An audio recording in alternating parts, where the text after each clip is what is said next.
到咗講故事嘅時間啦！今次咧，我哋要講翻仲未講晒嘅故事，就係叫做動物國度互助記。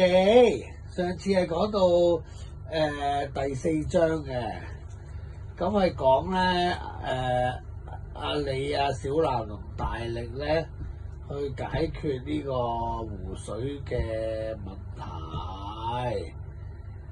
等陣先啊，係啊，跟住咧，令到咧綠野鎮嘅動物咧就有救啦。咁啊，第5章啦嚇，叫綠野鎮嘅歡樂。當河水咧流到翻綠野鎮嘅時候咧，鎮上面啲動物們咧都歡呼雀躍，佢哋用河水灌溉農田，種植新嘅作物。喺不久之後，綠野鎮恢復生機，動物們又過住啲幸福嘅生活。正當阿里，記唔記得阿里係咩嚟㗎？記唔記得主角阿里係咩嚟㗎？係隻小狐狸嚟嘅。阿里咧，佢哋準備離開綠野鎮嘅時候，收到一封嚟自沙漠城市黃沙城嘅求救信。黃沙城遭遇到嚴重嘅沙塵暴，好多動物都無家可歸啊！阿小藍，你記唔記得係咩嚟㗎？嚇？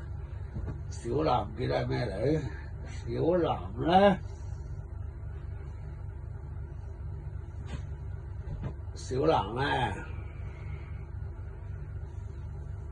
小藍我都唔記得咗。小藍咧係一隻信鴿，係即係一隻鴿子啊！即係好似我哋平時見到街嗰啲咧，坑口地站出邊好多嗰啲啊，類似嗰啲啦。白鴿啊！係即係白鴿。仲有喎，大力無窮嘅大力，你記唔記得係咩嚟㗎？佢都係好朋友嚟㗎。大力唔係啊，係棕熊啊。棕熊咧係熊裏邊咧最大隻嘅其中一種嘅熊仔嚟嘅。熊有好多款㗎嘛，棕熊即係棕色嘅熊啊，即係啡色嗰啲熊人啊，喺森林裏邊。係啊，佢係最大隻㗎，屬於差唔多係㗎，即係頭嗰幾名啦，頭10名內啦。都係啦，熊仔最強最勁啦。好，翻去呢個故事嘅世界。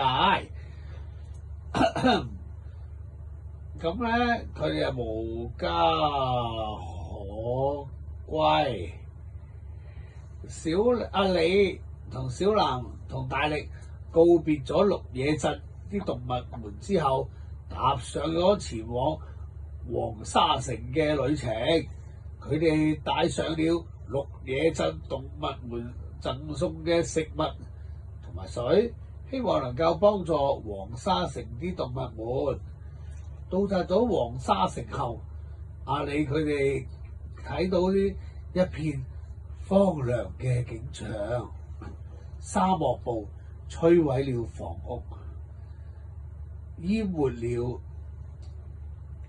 農田，動物們即係個農田都俾啲沙漠擁住咗啲沙，動物們躲喺仲有即係僅餘嘅避難所裏面等待救援。第6章，尋找避風港。阿里同佢啲朋友們開始尋找避風港，希望能夠為無家可歸嘅動物們提供庇護。佢哋發現黃沙城嘅地底下面有一個巨大嘅地下洞穴，可以容納所有嘅動物。阿里佢哋決定清理地下嘅洞穴，將其改建為避風港。大力用佢嘅力量清理洞穴裏面嘅沙石，阿里就負責設計通風系統，小藍就負責尋找食物同水。故事咧又要嚟到呢度啦，小朋友咧又瞓着咗啦。咁下次再講埋第7章啦，拜拜。